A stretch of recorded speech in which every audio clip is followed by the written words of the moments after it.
This week on Induction Noise.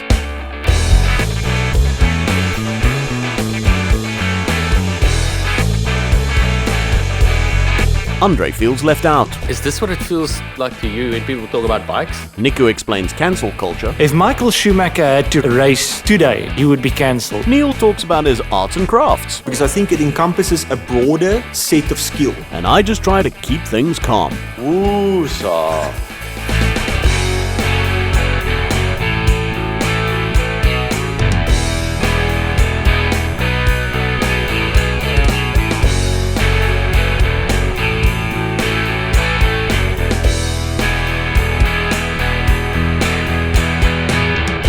Good evening, boys. Welcome back to Induction Noise. We are recording once again in my office. I am Mr. Q, and with me as always, Neil. Hello. That is your name, you're right. I always go last. You caught me off guard. Are you identifying as someone else these days? Vil. And we have Nico. How's it? And we have Andre. Hey. Welcome back, guys. It's been a minute. Always a pleasure to have you here. And things today are going to run a little bit differently because we've had an issue. We outsourced our emails. We did not use CodePure, which was our first mistake. And we didn't get any emails this week. So We didn't is receive the emails that were sent to us. we didn't receive the emails that were sent to us. So there's no inundation of any emails today. But at the end of the episode, if there's a little bit of time left to fill, we will be playing some more of our new favorite game, which is Facebook Russian Roulette. Roulette. We need to Facebook Marketplace really. I need to figure out a jingle for that. Facebook Russian roulette is a different thing, eh? Jeez. Really? No. That's quite rough. No, that's Russian Facebook Roulette.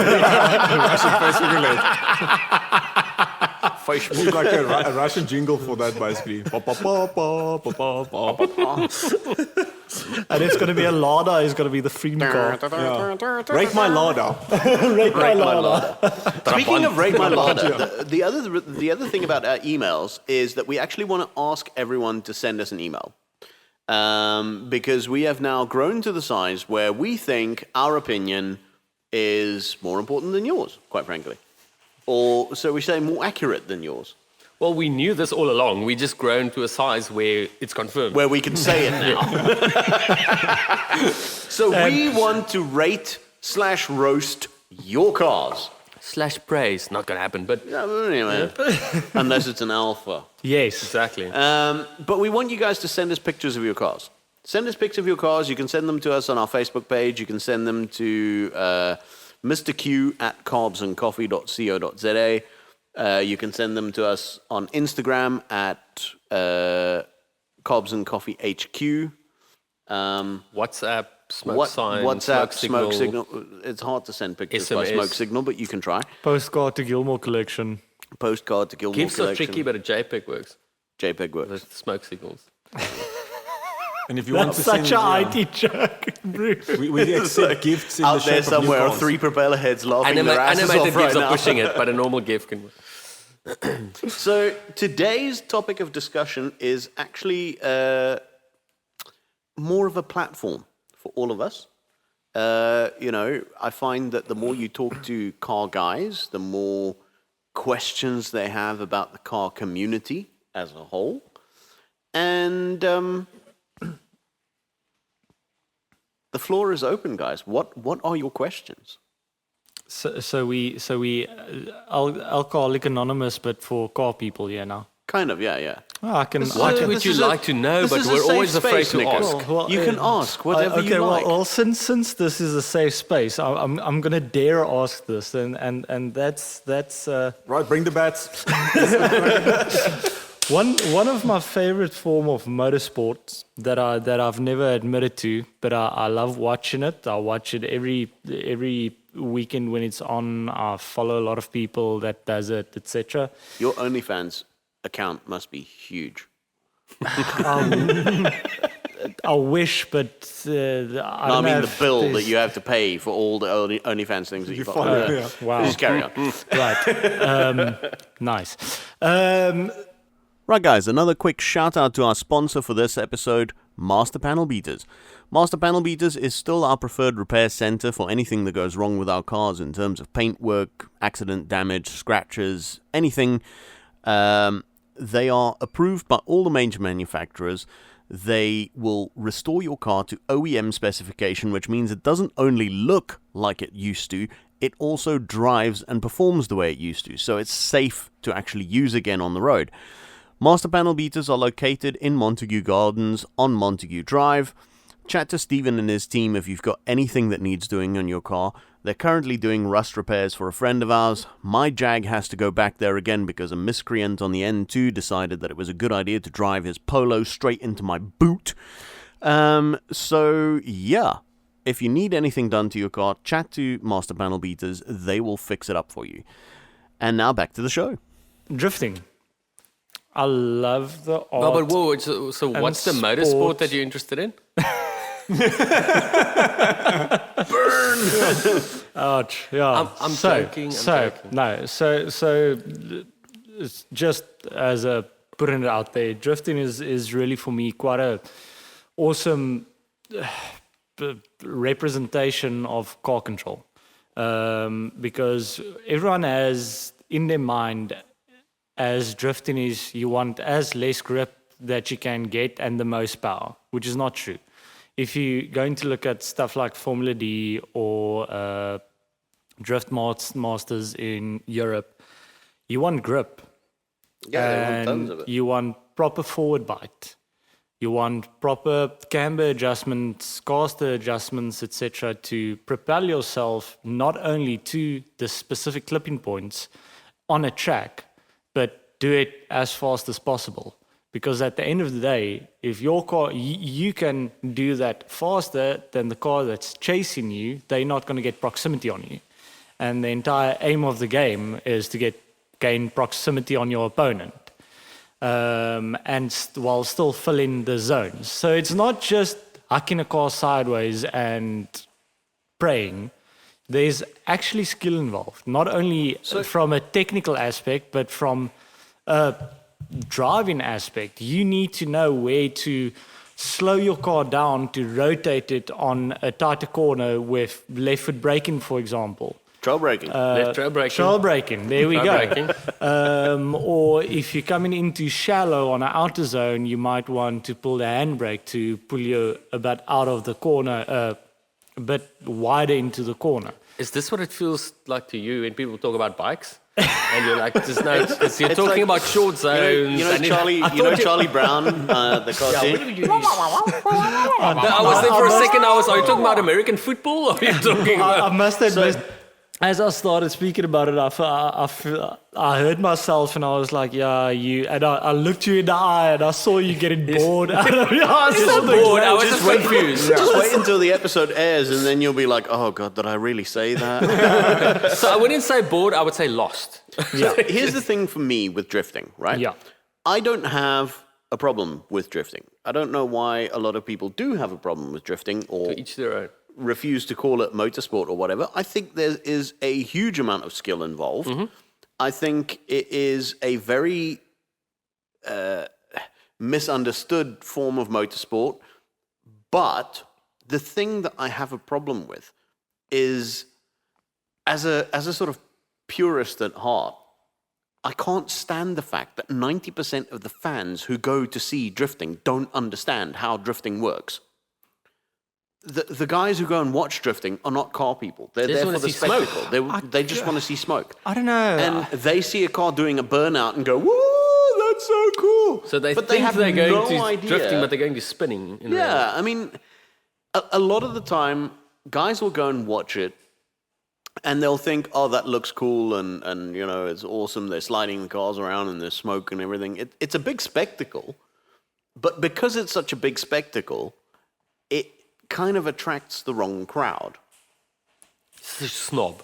but I am a snob, and I'm quite happy to admit it. But each You're not consuming- motorsport kind of attracts people for different reasons. Though. Yeah. Actually, to be fair, F1 attracts the worst kind because it's all these fake celebrity wannabe rapper, woke rap artists that rock up at Monaco on the freaking grid. But my question is, what is your question actually? It's has to ask a question. No, What it's is the literally question? just like because I know you. I know It was a statement, or was it? it's more.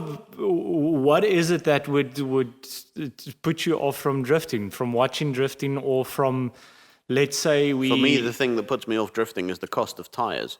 No. Yeah, well. I get you. So the because cost of- we've always forget about the cost. Just drifting in general. I know you won't if you had the means to do it. You won't go drifting. You'll never go drifting. I don't know. I think it would be fun, but it's not something that I think the big thing is I didn't grow up with it, Yeah. so it's not something that I was really like aspiring to. I would always circuit racing. I want to go race a tin top GT3 car, British touring car, something that was something that I would dream about. Yeah. Even like crazy dreams, like I want to be one-seater Formula One car, whatever. But I've never felt like, I want to be this drifting superstar, Yeah. whatever. It's just that I don't know it, so I didn't grow up with Yeah. it. But I think it's pretty cool. And I think in my case, it's also some of the crowd. It's a bit... It's the same reason why I can't really bring myself to go to a lot of drag racing events. Because and it's also it's not true in all cases, but a lot of the crowd is just like, I don't know, it's just like they are just standing there like orangutans, like, who's faster? They have no idea what goes into it, why is faster. So, out of curiosity, you've never decided on a weekend you're going to, let's say, and I won't bore anyone too long for this, but with the sim, you've never had the itch to say, let me load up a proper drift car, drift track, and just go ham. I have done it. Oh, I've done it on Sacrilege. Assetto Corsa. I think There I you took go. a BMW E30 or something, and I went drifting. Yeah. It was good fun. It was cool. Yeah. But it's more of for me, it was more of a fun thing than a skill. It's weird. It's more of having a bit of a laugh. Well, it's also you were probably doing like on an open track or on just I was crap. random I was crap at it. corners. So if you are very good at it, I think it's the same as with oval track racing, like with NASCAR and stuff. There's a particular skill to it. I don't much care about that skill. I care more about drifting than NASCARs. To be fair. There's a thing with it where it's pure just about entertainment for people, and you can see it also on YouTube where every YouTuber and his dog is venturing into drifting. And I don't know why. Why is that so? It gets the because for views. me, It's entertaining. and that's part of it. That is a problem for you because I think it's. Let me start off by saying maybe I can respect that it takes a lot of skill. I can't drift. I can't slide a car for my life. I think I'm half decent at keeping a fairly decent speed in a corner, but don't ask me to drift. Or I've never clutch kicked my car. I've never dropped the clutch. I've taken it on the track. Are you trying to sell your car here? No. Next episode, Neil sells his Nissan. Yeah, Neil sold his Nissan basically. By the way, It sounded a lot like a 1999. classified ad. I don't get the I don't like the element of the I lack love of sound, control. but You've got a lot of mechanical sympathy. And So it I feels don't like you're I hate molesting the car. drivetrain of the car. I hate a car, the sound of a car bumping off the rev limiter, and I yeah, I don't don't like that. know I also don't why like that that. is appealing to people. Like and for me, I'm a circuit guy, and I'll tell you why, because I think it encompasses a broader set of skill than any other motorsport, than just going in a straight line Absolutely. or just going sideways. Look, a lot of the car control- also for a longer period of time. Yeah. And that's why I love something like the Nürburgring 24 hour, where It takes a higher level of concentration and a higher level of focus to do a full-length race than it does to do 30 drifting. seconds of. I mean, I'm not saying that doesn't take any skill. It's not my. I mean, maybe it's a different skill. It's not It's my hugely kettle of impressive fish. that what some of those guys are capable of doing with a car is hugely impressive. But the other thing that came up in our Neisner trip that kind of puts me off against it is, again, because it's this whole entertainment element of it, this light-hearted fun Yeah, but that element. wasn't drifting. We do sound they- like they we get do these sound like a guys- bunch of fuddy duddies at the moment. Yeah, but I mean, because you get these guys who come at Kalani it's and they entertaining. We and- should not entertain that. and they do these. Yeah, exactly. But they come to Neisner, they do these drift displays. but that was That was not not drifting. drifting. It's though. not really drifting. It was it's spinning. Like, it's doing donuts and It was spinning. That was but spinning. It impresses the crowd. That's what it's there for. To be very honest, I Impresses think most most, of the of the crowd wasn't impressed by that. So But that's the problem with that is it lays down lines of thick rubber on the track, which if it gets damp, yeah, causes but, all kinds of issues with the racing. Yeah.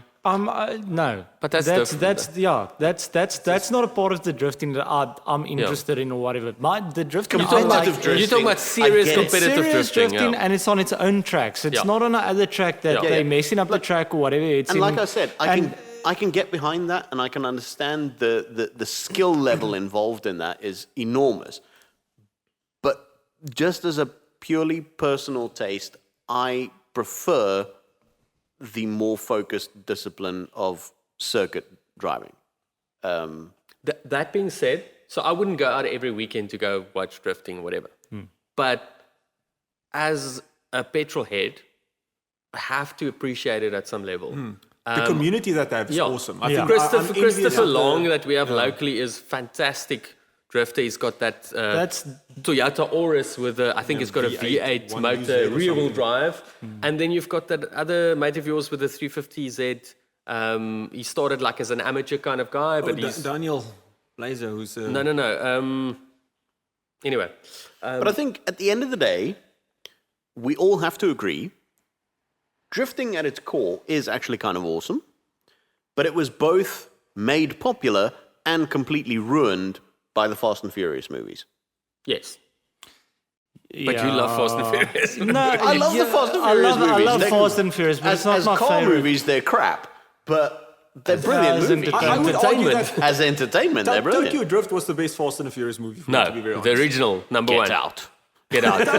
Tokyo Drift was yes. one of, I mean, I don't like Come drifting. here with your JDM but, shit. But you know what, with drifting as well, I just want to add, like, I think the element of drifting that I do enjoy is the original form of drifting is where the Japanese, like, I mean, that's where it originated. Togi. Togi. Yeah. And that's also another thing with, now it irks me that people also use in South Africa, we're going to go Togi. You're not. You're just not driving on a going to mountain go pass. Togi. You're not in Japan. You're not Japanese. Stop it, please. So that's So it's Quattro G. Quattro J. I'm going to take my Chico and I'm going to Toki. I'm gonna cheeky Togi. Toki drift. So I think that's quite an interesting link. Is I don't think most people that's not interested in JDM cars is interested in drifting, since it's kind of almost It's a very like JDM thing. It's a very JDM thing because one of my bucket list stuff to go do with, like we spoke about Le Mans or whatever is, and it's quite up there. It's literally next to Le Mans F1 for me. Is to go to Japan, and there's I don't know if you guys have heard about Ebisu, the track Ebisu. Yes. So you can either rent a car or buy there. That's already kind of drift built, but it's like beaten up. It's really a beaten up S chassis or whatever. But the premise is you buy a car there, you put tires on it, and you just enjoy it. Because drifting's also become a very high-end sport. I mean, people like Von Gittin Jr. has a Ford factory workshop basically, and it's a factory drift shop, and he's got his factory RTR drivers that's being paid to drive for RTR. So it's I mean, what you're talking about regarding YouTube drifting is a different element compared to like Formula D. But I'd really love to go to Ebisu just to, because that's where it really came from. It's mates having fun, hacking a car into a corner, and I think it's where your touch point with the sport is. And my touch point has been one that I'm not that impressed by. Yeah. The either the people or the level of competition or anything like that. So for me, when I think about Japan, I think about Tsukuba, which is time attack. Okay. Yeah. That for me is more like. Absolutely. But I mean, I mean, from that, I'd still like to go and experience it in that setting. I think is what will.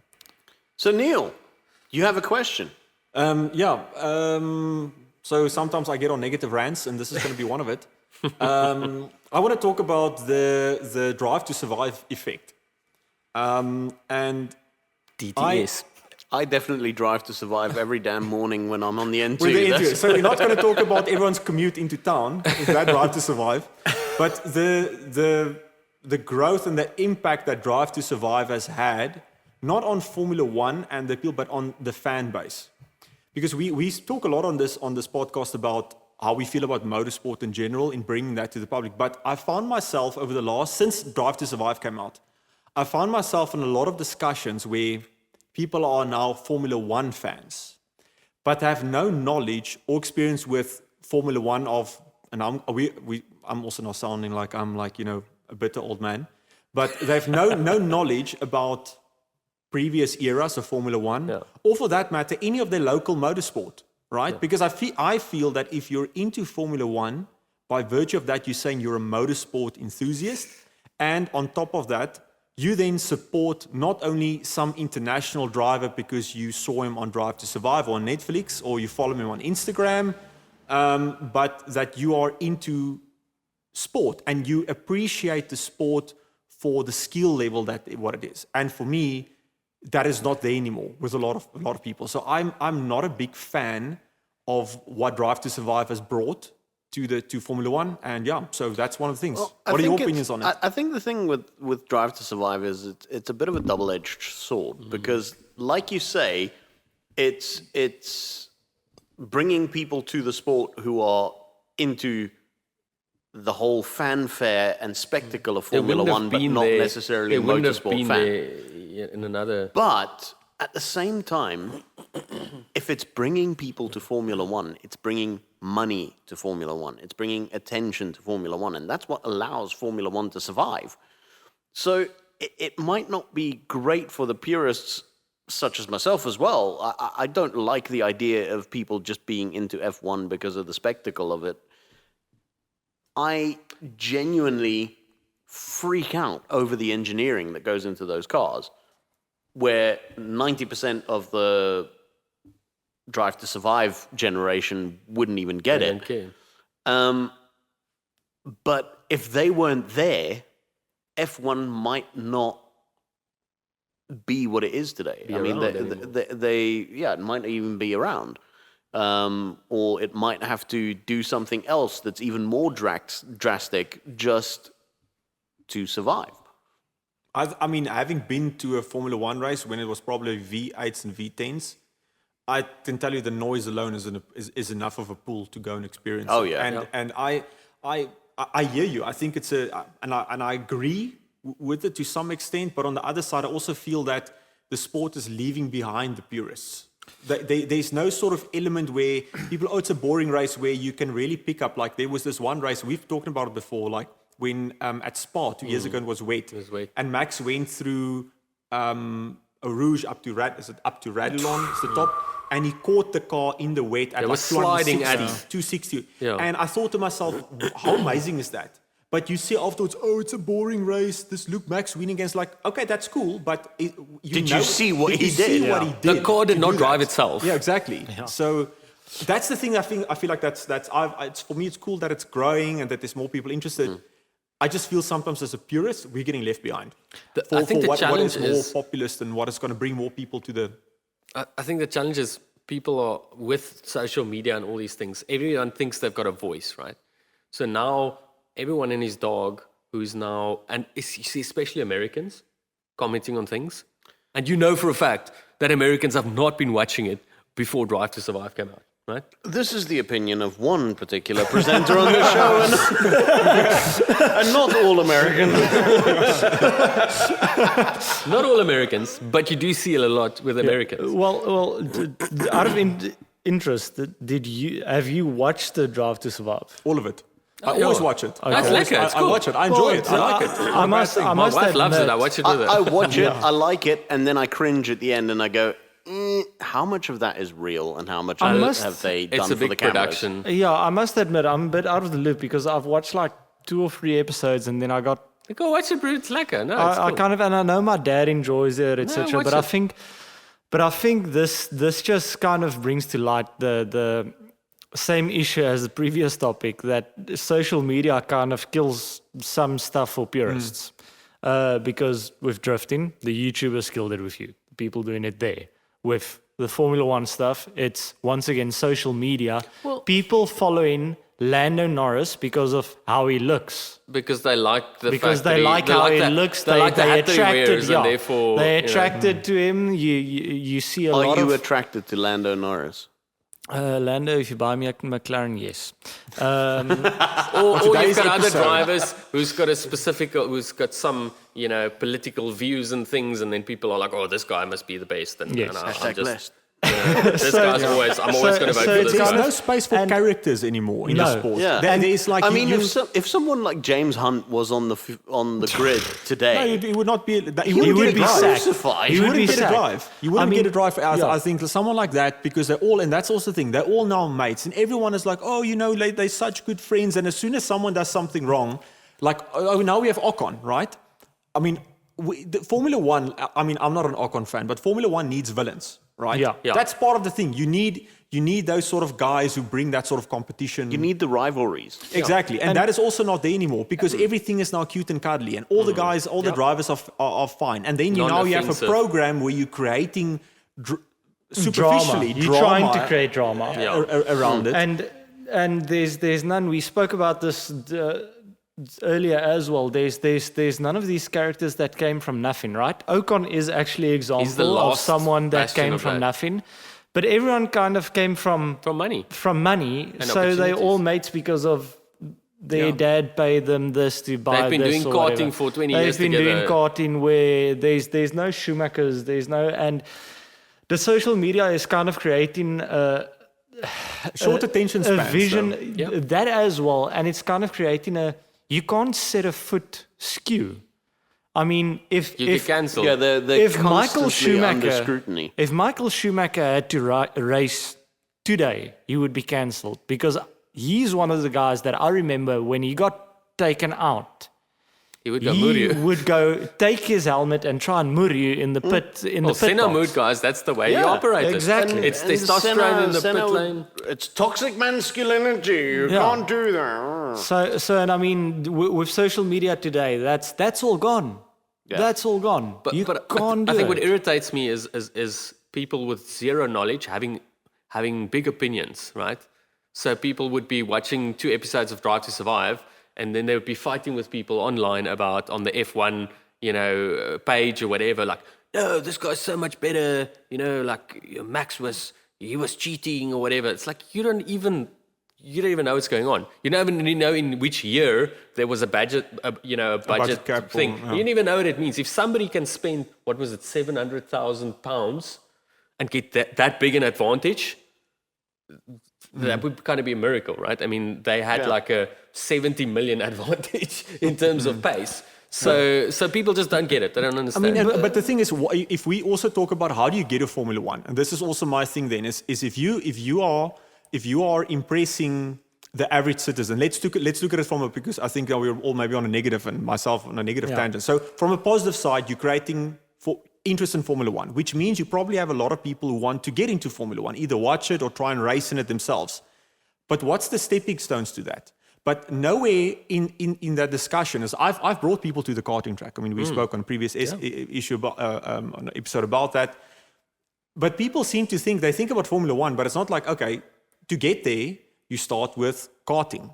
You start with joining a local motorsport, contributing to your community, contributing to the greater motorsport Club, local racing. And I would be interested. It'd be interesting for me to get some indication from whatever motorsport body if there's more interest in, let's say, grassroots motorsport for kids, based on where people have said, like, listen, hey, we watched Drive to Survive. I would say no because it doesn't focus on the driving. Quite I would frankly, be very but- surprised if Drive to Survive made any difference on people getting into motorsport. If it does, it's like a 1%. It's kind of more. It gets people to watch motorsport more. But what also sucks is that. Sorry, Neil. Is it's also driving people to one sport, and that's kind of what sucks for me.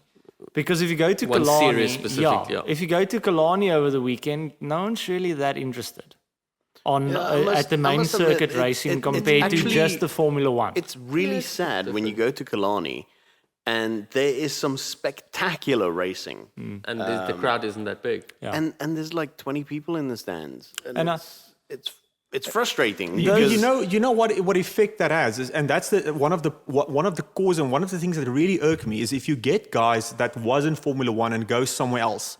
The common thread you see is it's washed out. Yeah. And and I hate given that. up, yeah. I absolutely hate it that people think that because you're either not in Formula One or you're not in MotoGP, you're some washed up driver yeah. or race. Giovinazzi won the Le Mans 24 won Le hour. Mans with Ferrari. First time out. Amazing. So, and I mean, if you look at if you go back a couple of decades, that would have been a much bigger deal. Yeah. But the guy in the street, the man in the street was closer to motorsport and it was more of a, they understood it. Because I also think they understood cars better. Yeah. I had to understand how my own road car works because there's a good chance it's going to break down on some journey that I take and I need to Because you fix drive it. an Alpha. No. It was for the Ford guys. It was for the Ford guys. Not for the Chef guys, it was for the Ford guys. But, I mean, old cars used to be unreliable. So Yeah. people were used to, you have to fix stuff yourself. Yes. And just in general, like men of today can't fix shit. They can't fix anything. You can't change a light bulb. Exactly. They can't like, oh, no, I'll get somebody to do the it. men of today. I'm feeling very old now. Well, Thanks for that. I mean, to be fair, like you said as well, you had to know stuff about your old cars. But if you in today's understand- world, Yeah. with your 4C, you also won't touch it. Being honest, you've obviously done like taken No. out the ECU, Well, the etc. But thing you'd is- rather pay someone to. No, sure, but I'll pay someone because I am too busy at work, which is shit because that's Yes. all I do. Yeah. But Oh, okay, yeah, that's kind of. But let's get into to something. so positive. you're all agreeing with me basically. Yeah, is what I'm saying. but I want to get into a positive. No, I'm not. I want to get into a positive because it is still a positive that we get in more people to motorsport because obviously motorsport doesn't fund itself. You need people to fund motorsport. But what I would try and urge and I this can confirm that's the case. Motorsport does not fund itself. and this is probably the wrong platform to say this, but if by some miracle someone is listening to this that's only started watching Formula One and looking at it as I've got a crush on Lando Norris or Leclerc or whoever, and that's why I watch Formula One, I urge you to just go to a place like Kalani once. Just experience Your local track. Yeah, just experience your local track once because to go to Formula One is expensive for us, right? And there's something that I So- always say. It's something Nothing we smells really like a racetrack. exactly. Yeah.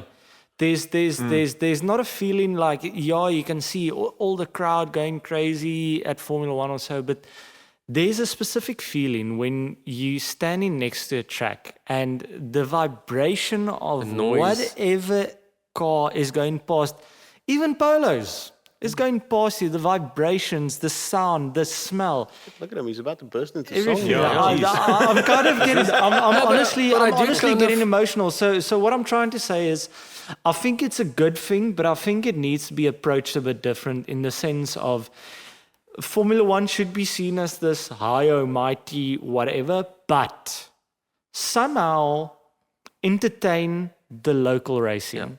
Somehow in Drive to Survive, implement local racing. Whether it is Drive to Survive does a spin-off series with, like you said, young karters. Road to Or NASCAR road to, or road yes.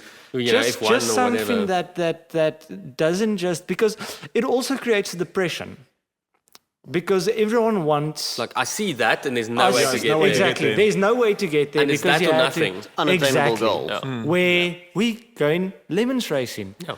It's so exciting for me because I love motorsport. I love lekker. cars. We're going to live out our passion when we're having fun. Exactly. We're having fun And you're going to together. feel something. You're going to feel, it's not in Formula One, but if you're involved in motorsport, you're going to understand what they are going through a lot better. Yeah, I mean, if Go we for a finish track that day. 9 hours, I'm goddamn sure I'm That's going to as be... good as winning at Monaco. I mean, Exactly. that's- We said we're not going to talk about sim racing, but just a comment on that. One of the difficult things about sim racing is the trying and doing a race and concentrating for 20 minutes or 30 Yeah. minutes and not Yeah. making a It's mistake. hard. Yeah. It's hard to do it's that. hard.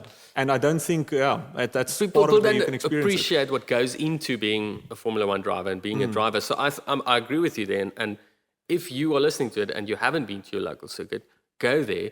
If you are an F1 fan, just go and talk to the drivers. Go Well, talk to people. That's whether the they other are- thing that I was going to say about going to your local circuit is you have access. Yeah. You can go in. You can go talk to the drivers. Ask them You can questions go- about the car. Yeah. Ask them questions about how does it feel to race? What is it about? How did you get into it?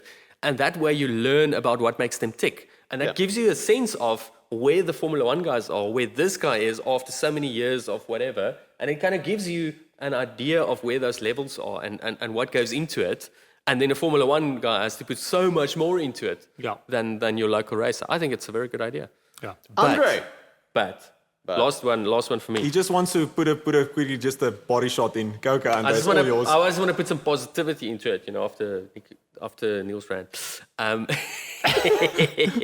So I'm wearing my Drickus Duplessis shirt today, being patriotic in our medium UFC champion. So it's a bit like me after watching Drickus's fight and like the highlights of 2 other fights on YouTube.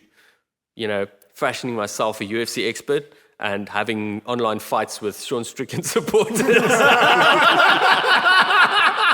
who've been watching UFC for like 30 years, from even before, all the famous guys started. I was there when UFC started, kind of thing.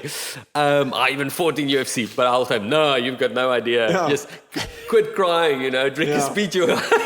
So, I've got a fan belt in street fighting. So fan the belt. end of the day, or to be fair, it's like me watching a Springbok game. I know more or less how the rules work, but I'm not an expert at all. I've played very little rugby at school, and I've watched some games, and I only watch the Springbok games, and maybe a Stormers game from time to time. I'm not bothered watching club games, whatever. So, am I really a rugby supporter? What kind of engines do they run? Yeah, exactly. Like, do they run unleaded or what's the story? But I'm a passionate Springboks fan. And I'm also a Stormers and a Western Province supporter. But More about the gears than the yeah, but actual game. I'll maybe watch 2 Stormers games in a year. But they are the team that I would support. But I'm still a rugby supporter. You're not a diehard. but- No, I'm not a you- diehard supporter. I don't see yeah. myself as a diehard supporter, and I wouldn't fight with someone on the rules of the Springbok game. That boy was right, that boy was wrong. But I'm a passionate Springbok rugby supporter, and I love watching it. I think it's a very, very good point. But the fact that the Stormers is versus people who are watching F1 wouldn't even know what the closest racetrack is to where they live. Well, I know So the it's, Stormers team. I don't know who plays for them. No, I mean it's a valid point. I mean, I think it also depends on how people get involved. I mean, rugby is something that we all practice from. I mean, we've all played rugby at some stage, right? I mean, even if you're not into rugby in school, you've probably played with your friends or Informal rugby. informal or been forced to participate in Touchies. something. Touchies, touchies, yeah. whatever. But no, it's a good point. I mean, I think I just like to see people be. I mean, motorsport is also not flourishing necessarily like something like rugby is. And you see this massive spike in support of Formula One. It'll just be cool, I think, to see that sort of Boost the other motorsports, because that's the thing. Once again, rugby, you're talking about you're a Western Province supporter and you're a Springbok supporter, but you're not just. I'm not supporting my you're local not- club at all. No, I'm not no, even but watching. what I mean is South you're not African. only South African rugby. Yeah. You would kind of get some interest. Yeah, I'm or- actually not a rugby because I wouldn't watch the Yeah, Argentina but- play against the All Blacks. I don't give a crap. But No, you neither do I. you still watched different rugby events where people watching Formula One through Drive Survive has just watched Formula One, I not don't know where my local rugby track Le is. Mans or whatever. I know where it is. I know where my local rugby track is because I voted there. I didn't know where it was before. Last week I didn't know where it was, but I voted there. Andre, you have a question. Okay, so Floor is yours. my question is, so we've all seen the oil Golf. leaks under your Alpha. No. It's too low. You can't see under it. So just stop, okay? That's fake news. All the bumps on his Jagan, you know. That's not my fault people drive into me. I drive on the N2, dude. It's like inevitable. It's always their fault. Mad Max, Fury Well, Road. they drove into the back of me. It's hardly going to be Again. my fault, is it? Why is your Jag on heat? So my question is, we've all seen the Golf GTI windbreaker, the Ferrari tie, the Lambo hat, the BMW Puma shoes. BMW motorsport shoes, or the Ferrari branded, pants, whatever. So there's a lot of, car branded merchandise out there, clothing and things like that, watches, everything. So what would you say, based on your own experiences? What is kind of acceptable, what is cool, and what is a bit cringe when it comes to those things? So I think when it comes to car branded wares, I have to be a complete hypocrite. Because if I see someone wearing a Ferrari t-shirt or a Ferrari cap or an AMG cap or a Ford shirt or something, I just go, oh, that's so cringe. Why would you do that? It's like, And then when I had my AMG Merc, I had the AMG cap. But that's a very good point you're making. But it's like that. I mean, it becomes kind of like a rivalry. And I guess that's almost the point. But context is important, right? So there's a difference to me wearing something to Killarney and wearing something to the mall, or wearing something to... Yeah, wearing my Ferrari outing. cap to church was probably not the best thing. Exactly. So I mean, it's Granny's funeral. but I think if she was a Ferrari fan, She would have wanted it that way. No, that was my eulogy. she really loved Carlos Sainz in Drive to Survive. Smooth operator. So to me, there's two things. So the first thing is context is important. If I'm going to a car event where there's just going to be insane petrol heads or an Alpha Club meeting or something, if I wear an Alpha shirt with an Alpha hat to an Alpha Club meeting, that's perfectly acceptable. Yeah, that's fine. But if I wear that to work or But to you the do mall wear or your Alpha something, shirt everywhere. if you wear it to work, it's a bit cringy. Look, if there's a little badgie on it or something, Here's it's okay. here's the other thing that makes a big difference. You wear your Alpha shirts all the time. You wear your Alpha shirts all the I time. don't wear it all the time. You I wear don't your go to the mall with it. GTR t-shirts quite often. But you own a Nissan. You own Alphas. Yes, that's you the own second. Alphas. The second point is if you wear a Ferrari shirt, a Ferrari is a bit of a grey one because you may just be supporting the F1 team. But if you have a Ferrari pen and a Ferrari tie and a Ferrari watch and Ferrari shoes and And you Ferrari don't aftershave. and you don't have a Ferrari, you're a plonker.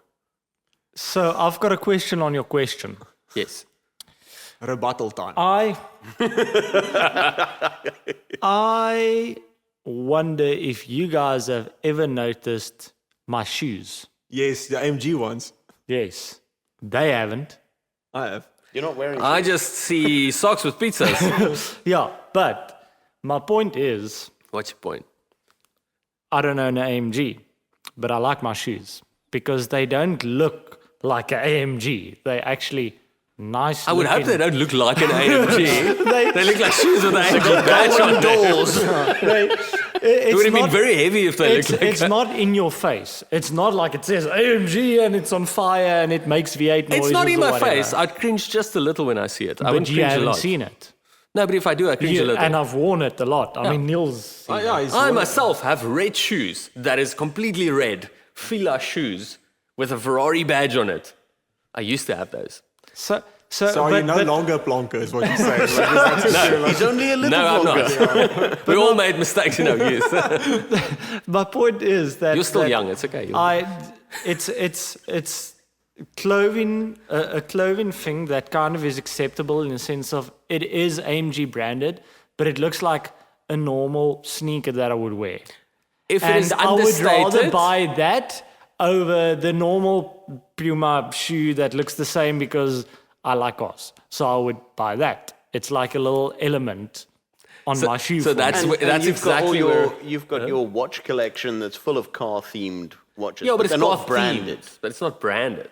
Yeah. So I know that this watch was worn by, not this specific one, but this model was worn by Francois Sever at Bradford Tyrrell in the 70s. So that's why I love it. But there's kind of a story around it. But it doesn't shout, it doesn't have a huge Ferrari thing on it or whatever. I did consider buying a Ferrari watch the other day and I decided against it. I first need a Ferrari. I have and then Wow. I can hook it up. I mean, we got... I have no problem. I mean, I'm not that much. I don't really mind it, to be honest. I would say like just some fashion advice.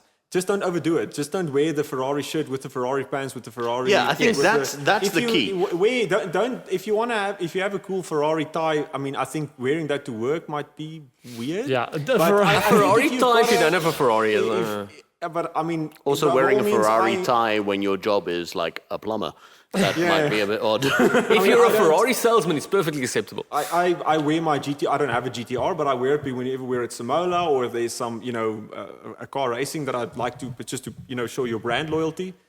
But I think the big thing is just don't overdo it. Yeah. But that's do everything appropriate. Else, but I'm also not that much of a. I mean, I remember. You remember those Adidas shoes that had the Goodyear?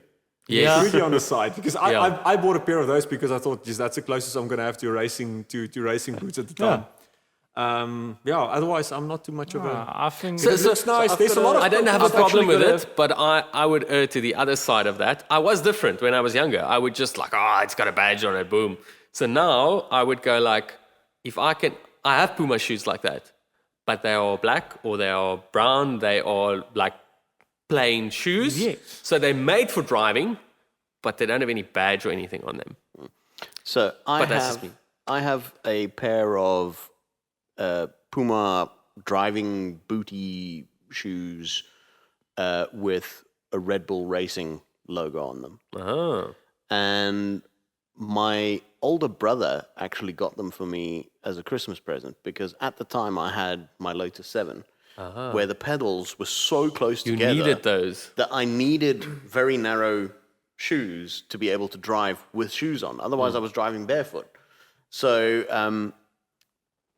I used to wear those, but the problem is they're like ankle boots, and most of the time when I'm driving that car, it's the middle of summer, so I'm wearing shorts. So I'm You wearing look these- like a proper plonker. I look like a complete moron driving. But that's the thing, it's fine if you are going on a run and you're just going to sit with mates. But if you are going somewhere to have like coffee with your Yeah. wife or something, you do like a right You plonker.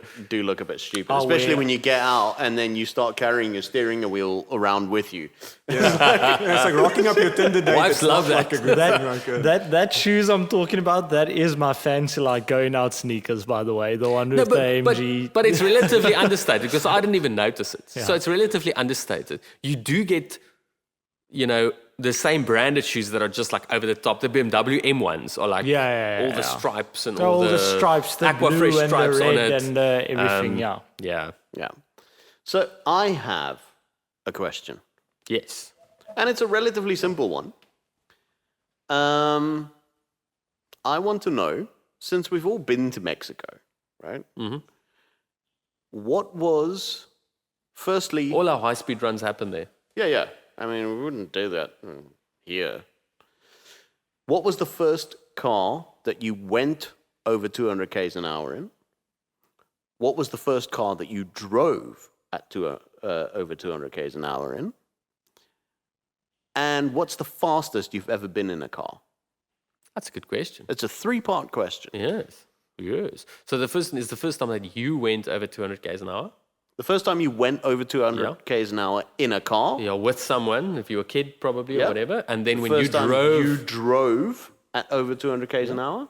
and the fastest that you And the fastest Drove in that a you've car. ever been in a car. been or drove. Or fastest that you've ever driven in a car. Okay.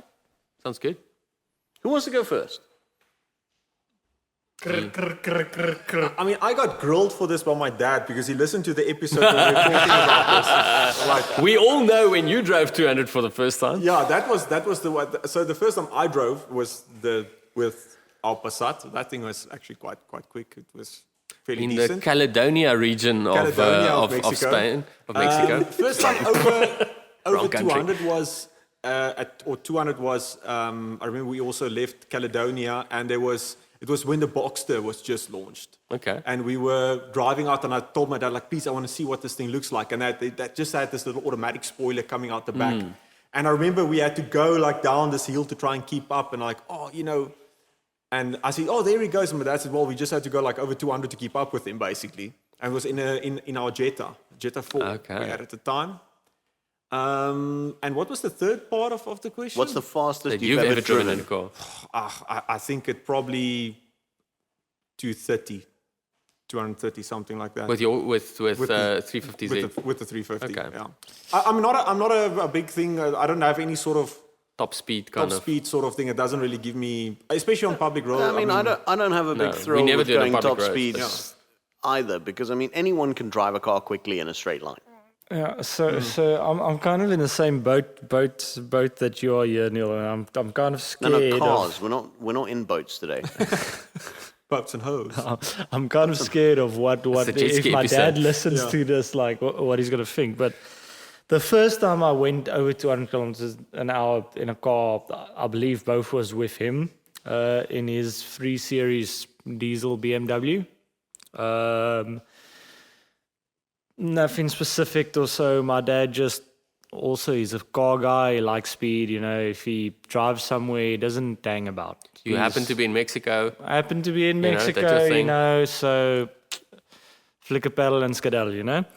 And the first time I've been over 200 as well is driving myself was with him in one of his BMWs. But the fastest I've been was quite dumb. I got in a car with a very good mate of mine. But you drove yourself, right? No, No, we're looking for the one that you drove yourself. What's the fastest. fastest The you've fastest driven? You've driven, I've yeah. driven. That's a good question. I was just thinking about that situation now. The fastest I've driven, I think, was probably 255 with my V40. Okay. But I've got I'd a have thought you'd gone faster on 250. your MV Augusta. It's not a car. That's true. That's why I'm But keeping humor us, quiet. what's the fastest that you've gone on that? The speedo In just Mexico? goes to 299.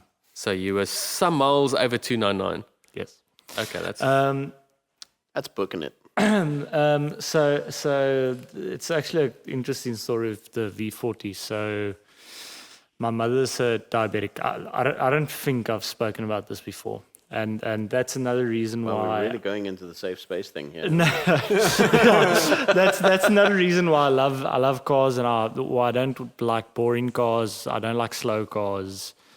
My mother's a diabetic. We have a vacation place in Morgan's Bay, which is about 80 kilometers out of East London, which is the closest hospital. And she had a fit because blood sugar dropped very badly.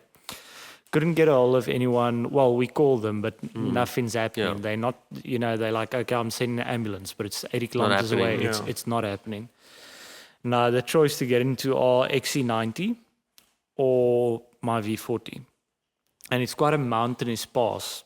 And I just said, well, I'm not... go with the car. Go with the car. So we somehow got into the car, because you must understand, when someone goes into this shock, their entire body pulls stiff and they get lockjaw and they very sweaty. So Yeah. So it's kind of a thing where you're obviously stressing because you're Yeah. hearing them making noise and whatever. So Yeah.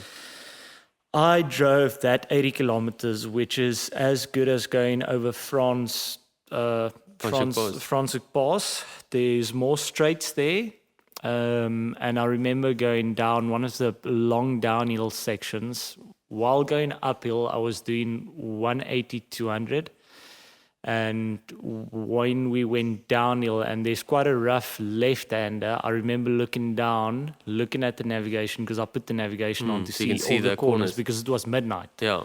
And when I looked down, the car wasn't going faster, and the limiter stuck on 255. Yeah.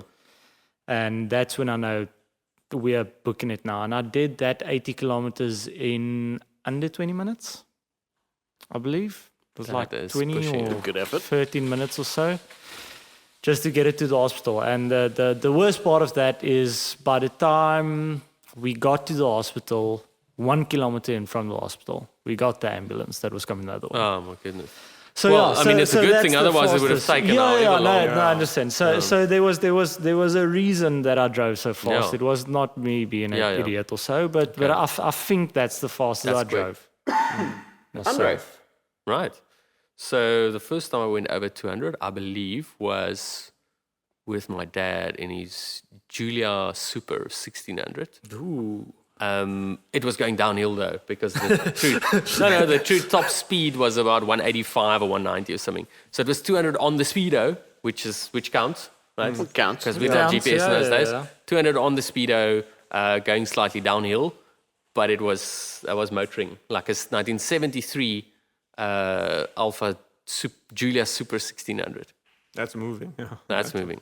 So that's the first time that I went over 200 with my dad. I was a wee kid. And then the first time I drove over 200, that's a very good question. My dad's business partner had a BMW 525. When I was still at school, I probably went over 200 when there was a school trip to Mexico. Very irresponsible, but as one does.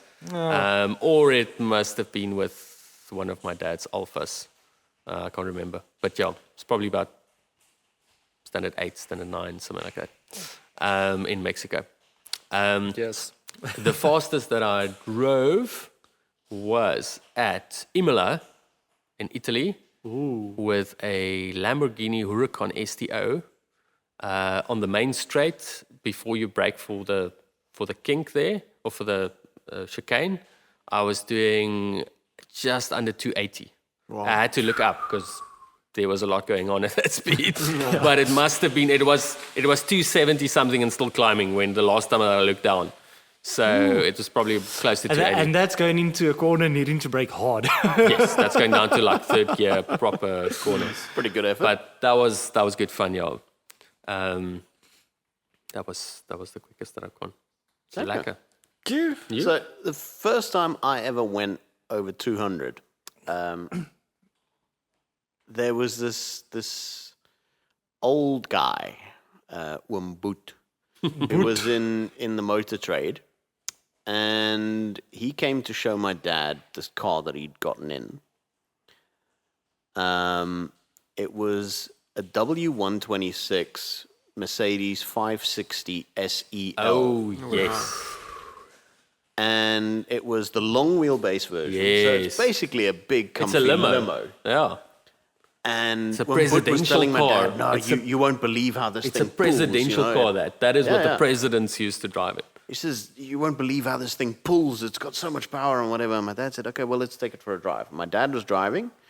Bud sitting next to him. I'm in the back seat because I'm the car kid, so I want to go with in the Yeah. car. And my dad's like, "Moenie veel maas hê nie." All good stories start with that. When your dad tells, don't tell your mother. And he put foot, and we kept going and going. And the cool thing was, even in an old car like that, it was stable and serenely quiet inside. That thing is fantastic. And to this day. we got it up to 210 before my dad tapped off, but that was the first time I saw over 200 k's an hour on a speedo. Now, as far as I know, or as far as I've been told, I had been over 200 k's an hour in a car before, but I was very young. Small. I wasn't looking at the speedo. I didn't know it at the time. That was the first time I saw You realized 200 it, k's yeah. an hour on a speedo. first time I drove 200 k's an hour was shortly after I moved back to South Africa from the UK. And when I got here, Subsequently made a trip to Mexico. I made a trip to Mexico, and I got the first car I ever had that was brand new, and it was actually one of the first 3 in the country, the E46 318 Ti, the little yes, short one. 3-door compact. I had one of the first ones in the country of those. In fact, it still had its GP plates on it at the time because we had to register them in Joburg, El Jobogo, to get them before they were sold because it was literally the first ones in the country. And I was young, stupid, petrol head. The fastest thing I'd ever driven up to that point was my Civic. Honda Civic. So having With a 5 2-liter torques. engine with all of these torques was suddenly amazing. So I got it onto a highway one day and I said, well, let's see what this thing will do. And I got it over 200 and I was very impressed with myself. And then I thought, I've got a car that'll do 200 now. That's pretty cool. And the fastest I've ever been, or the fastest I've ever driven a car, was probably on a trip to Stilby. The first trip I drove to Stilby in my Mexico. El Stilbio. Yes, of course. I was driving my SLK 55 AMG, and You wear the hat. I was wearing the hat.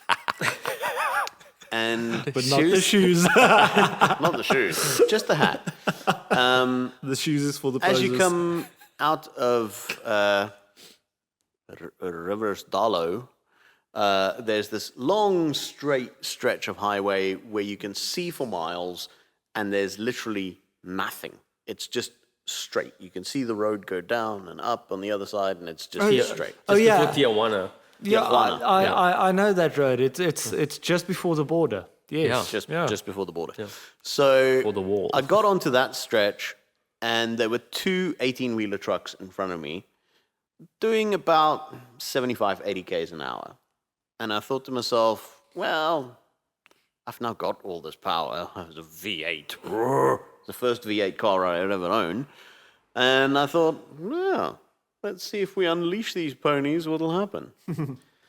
And at 80 k's an hour, I moved into the right-hand lane, stitched it, and by the time I was 3/4 of the way past the second truck, I thought I'd broken the car because it was pulling like a train and accelerating and building speed, and you can feel it sort of pushing you back in the chair, and then it felt like I'd hit a brick wall. It just stopped, and I thought, uh-oh, I've blown the engine, I've broken the gearbox, the diff has exploded.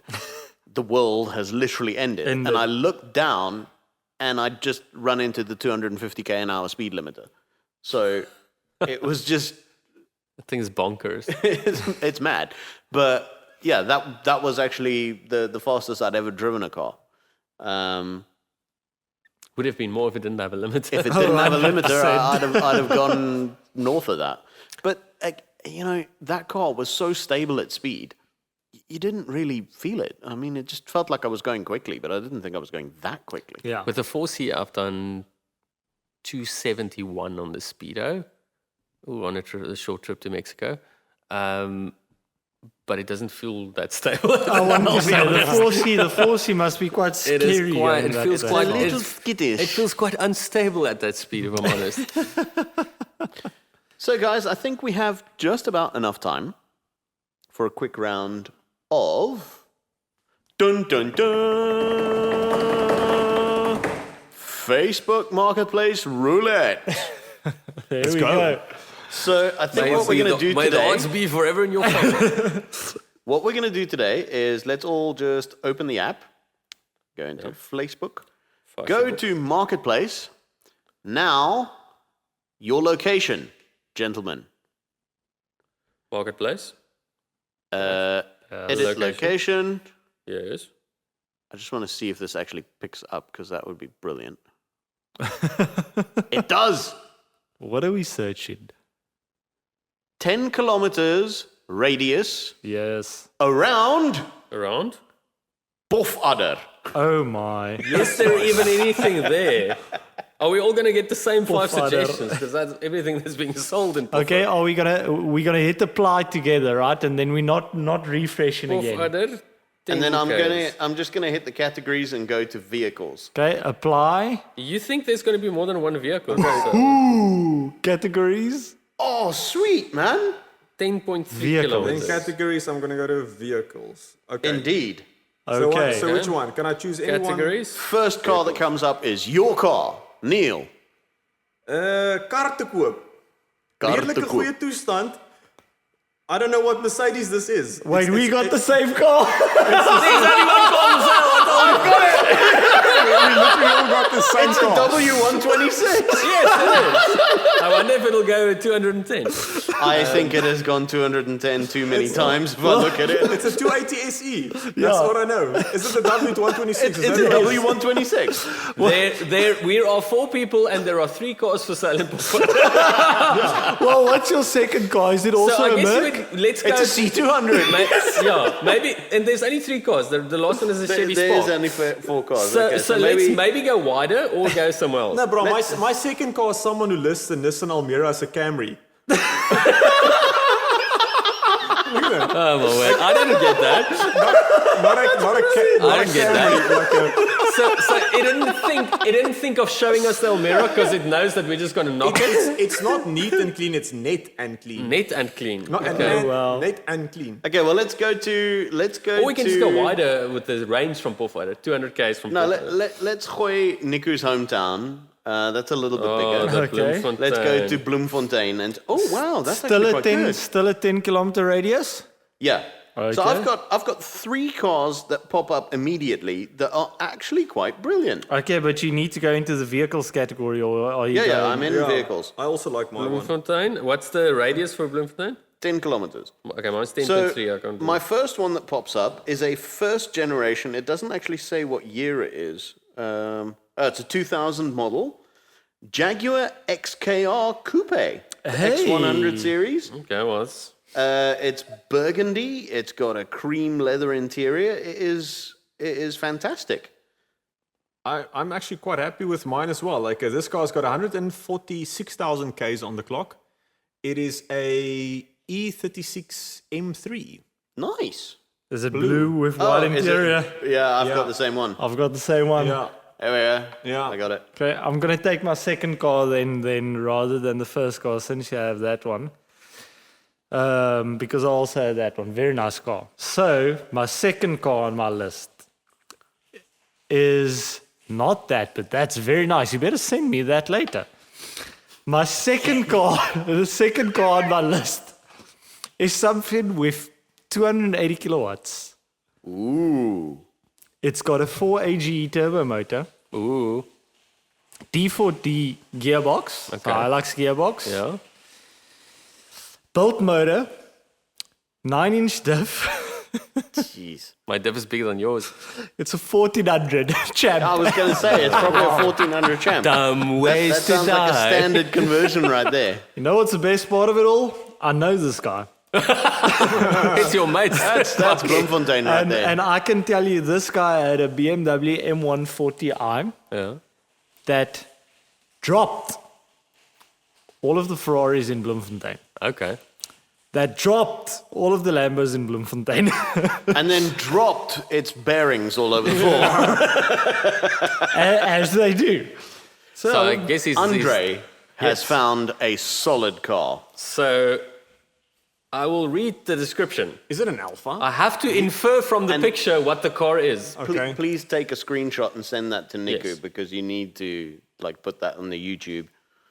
Yes, let's do that. Boom. Okay. So I will read the description. The description says, the engine is still fine, only touch-ups. How do you touch up 10,000 an rand. engine? To give you an idea, this was listed 5 months ago. And it has not sold for 10,000 rand. So it is what appears to be A boat anchor with the a string removed. Opel Astra from the 90s with viewing from this side, at least 2 different wheel and rim sizes. It's got a 5-star rim at the back, that's with the flat tire, and it's got looks like a Corsa Bucky 14-inch wheel at the front, which is also flat. There's a few bricks on top of it, and a whole lot of clothes. It's a delivery vehicle. It has added downforce. So, but apparently the engine's still fine, only touch-ups. Only touch-up needed. Bargain. Oh, wow. Have a look, Neil. Take it all in. It's a hard pass. Only touch-ups. Only touch-ups. Engine's still fine. It's better than last time I had a car with no engine, so at least, the at least my engine's still engine's fine fine. now. Exactly. You're gonna have How to do you touch up the engine? You're going to have to touch up the tires because they're all flat, mate. There's some nice cars in Bloemfontein. You know what? You know which one, before you like, you know what? I found an interesting one. It's my second choice. Who remembers the Opel Omega? I also had that. And it's a very neat one, actually, for 75,000. The 2.6 V6. It's like the Opel Camry, basically. There's Yeah, also exactly. also for the Alpha fans a 159. I also saw that. Brilliant. Anyway, But my second choice is Anyway. also for the Alpha fans. I think it's a little optimistically priced, but it is for the Alpha fans. What is it? I have a 1985 Alfa Romeo Spider 2-liter. Well looked after Alpha, mechanically 100%, exterior 100%, except for a small crack under the left mirror. Car has spent its life in Bloemfontein, so no rust. There we go. Mileage is 55,000 kilometers. A spare soft top is also included. Wow. so it doesn't have any rust, but it's had a buttload of sun. Yeah, and it looks like it's got some really hideously ugly Soft line wheels. on it. TSW soft line Man, the rip-offs people- or something on it. The people love doing that in Bloemfontein. When I got my price- Junior, it also had those ugly DSW wheels. The price is not terrible. Yeah. Those cars are quite collectible. Those for mid-80s this ones. Plastic bumper. Plastic bumpers are quite I don't know. collectible What are these they going days. for? What is They're that picking up. They're apparently the best of the Spiders because they're the last The ones. latest, yeah. So You they're know very what well. wheels look really nice on them is what you've got on them. Is it on the Dino or the Mondial? Those five spokes? Yes. Yes. look really- 5-spoke, the Compo Motor 5-spoke. Man. Yeah, that Yes. looks really nice on them. Very cool. Yeah. I do like them on a Junior as well. Oh, Bloemfontein didn't have some bad cars. Bloemfontein delivered. Bloemfontein didn't disappoint. Represent. It's better than Cape Town. And we got a- didn't go on a I tangent got a car about where the engine is still fine. So apparently. But now, just as a point of interest, we've done where will our grand tour take us next week? we've done Niku's hometown. Yeah. I'm gonna put in here my hometown, I'm going to put in Kuruman. and I'm gonna see what I find in a 10-kilometer radius. You put in Kuruman. I'm putting Kuruman. And you Neil, each, you each put need in- to, Caledon, each need to pick a car Caledon. from your hometown. Ooh, wait. My hometown's just shown its boerkigheid. So I just refreshed my page, and you won't believe what I found. I found a Raptor, but not a Ranger Raptor. An actual F250 or 150 Okay. SVT Raptor with the Dakar rear spare wheel, whatever you call it, attachment for 1.5 million of your Randulas.